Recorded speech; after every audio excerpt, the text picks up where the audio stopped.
kepala daerah dipilih oleh DPR biar hemat biaya. Menarik nih. Tapi bener gak sih kalau misalnya kepala daerah tuh dipilih atau diserahkan ke DPR, terus itu bisa benar-benar ngehemat biaya, atau malah ujung-ujung ya biayanya jadi malah tambah makin gede di akhirnya, atau malah jangan-jangan ada efek sampingnya yang malah bikin kita rugi secara sistem maupun secara demokrasi. Nah, kalau kita lihat sebenarnya ini tuh topik yang seru banget buat dibahas karena agak berbeda dari kebiasaannya. Biasanya kan ya kepala daerah itu kan langsung dipilih sama rakyat melalui pemilu atau pilkada. Dan yang namanya pemilu atau pilkada dalam beberapa tahun terakhir ya emang udah jadi tradisi itu. Tapi kalau tiba-tiba sistemnya berubah, terus kepala daerah dipilih sama DPR, pasti ada banyak banget konsekuensi yang tentu saja harus dipikirkan baik-baik. Gak cuma dari pemerintah yang harus memikirin, tapi kita sebagai rakyat juga harus kritis nih. Dan apakah langkah ini tuh benar-benar solusi buat menghemat biaya, atau malah jadi jebakan biaya yang bakal lebih besar di masa depan. Ngomong-ngomong soal biaya nih, kalian tahu gak sih berapa besar biaya pilkada di Indonesia? Menurut data yang gua temuin di Google, biaya pilkada serentak di tahun 2020 itu mencapai angka sekitar 15 triliun. Iya, triliun, Bre. Ini udah termasuk biaya buat operasional Komisi Pemilihan Umum atau KPU, alat-alat peraga kampanye, logistik, pengamanan, hingga honor petugas pemilu. Angkanya emang fantastis banget. Apalagi kalau kita bandingkan dengan APBD atau APBN di beberapa daerah yang terbatas. Nah, terus gimana dengan pilkada serentak yang digelar tahun 2024? Koreksi ya kalau misalnya gua salah. Ternyata biaya untuk pilkada serentak tahun 2024 malah naik, guys. Berdasarkan informasi terbaru yang gua dapatin dari Google, anggaran yang diajukan KPU untuk melakukan pilkada serentak tahun 2024 mencapai 26 triliun. Bayangin,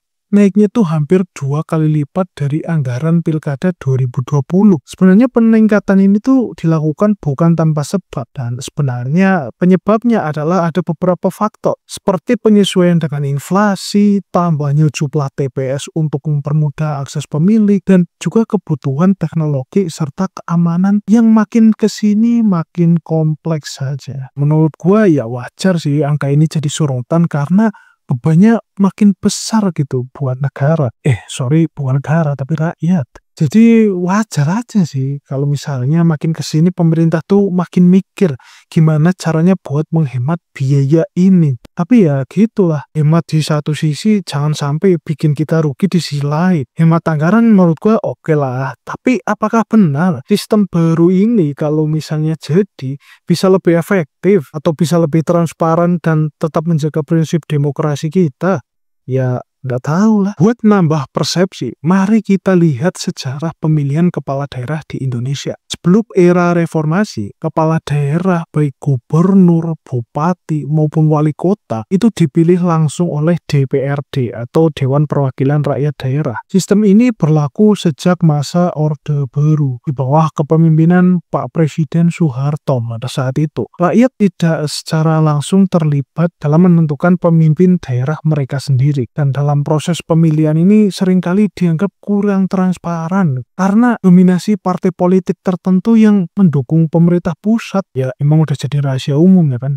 Namun setelah reformasi tahun 1998, sistem ini berubah drastis. Pada tahun 2005, untuk pertama kalinya dalam sejarah Indonesia, kepala daerah tuh mulai dipilih langsung oleh rakyat melalui pilkada. Hal ini dianggap sebagai salah satu tonggak penting demokrasi di Indonesia karena memberikan rakyat hak penuh untuk memilih pemimpin mereka sendiri. Meskipun sistem ini membawa harapan besar, tidak bisa dipungkiri bahwa dalam prakteknya memiliki banyak tantangan seperti biaya yang tinggi, konflik politik, dan penyalahgunaan kekuasaan yang tetap saja muncul di berbagai daerah. Salah satu kemungkinan alasan pemerintah pengen menghemat biaya dengan mengurangi biaya pilkada adalah karena tekanan pada anggaran negara yang makin kesini makin besar. Dalam beberapa tahun terakhir, Indonesia menghadapi berbagai tantangan ekonomi seperti pemulihan pasca pandemi, peningkatan subsidi energi akibat kenaikan harga minyak dunia, dan tentu saja defisit anggaran yang harus dikontrol. Dengan anggaran yang tentu saja terbatas, pemerintah tuh harus memprioritaskan alokasi dana ke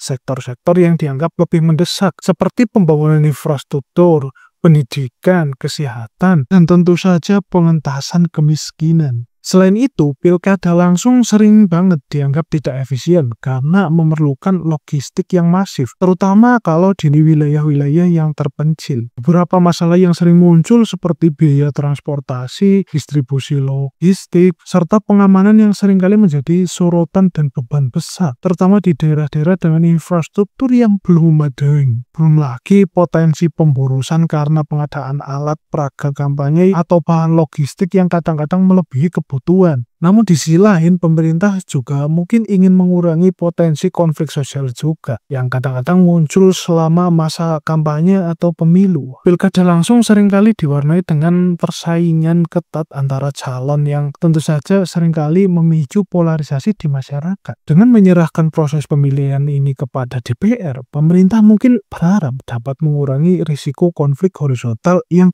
bisa menambah beban negara, baik secara finansial maupun secara sosial. Terus kita harus mikir juga nih dampaknya. Bukan cuma ke anggaran sih sebenarnya, tapi mungkin juga ke aspek lain. Misalnya seperti kepercayaan masyarakat ke sistem pemilihan. Kita kan selama ini tahu gitu ya. Dan selama ini kan kita percaya kalau suara rakyat itu suara yang paling penting dalam memilih pemimpin daerah. Tapi kalau sekarang rakyat gak dilibatkan secara langsung, apalagi nantinya kepala daerah yang terpilih ya bisa dibilang bukan mewakili rakyat secara murni, atau dalam kata lain adalah pemimpin yang membawa kepentingan lain yang lebih menguntungkan golongan tertentu, contoh saja partai politik, ya gimana? Sebenarnya disinilah letak dilema terbesarnya. DPR seperti yang kita tahu gitu ya, adalah perwakilan dari partai-partai politik. Jadi ya bukan gak mungkin banget kepala daerah yang nantinya kepilih itu lebih cenderung menjadi pilihan partai, bukan pilihan rakyat. Apalagi kalau mayoritas DPR-nya itu didominasi sama partai tertentu, wah makin besar tuh kemungkinan kepala daerah hanya merepresentasikan dari kubu politik tertentu aja. Dan inilah yang harus kita antisipasi sebenarnya. Tapi menariknya ada beberapa negara yang sudah menerapkan sistem pemilihan kepala daerah melalui perwakilan legislatif seperti ini. Contohnya adalah Malaysia dan India. Di Malaysia, kepala daerah atau menteri besar dipilih oleh anggota legislatif negara bagian berdasarkan mayoritas kursi partai politik. Sistem ini tuh dianggap lebih hemat biaya karena tidak memerlukan pemilu langsung untuk posisi tersebut. Namun, kritik terhadap sistem ini adalah kurangnya keterlibatan langsung masyarakat dalam menentukan pemimpin mereka sendiri. Akibatnya apa? Akibatnya kepala daerah seringkali lebih loyal kepada partai politik yang didukung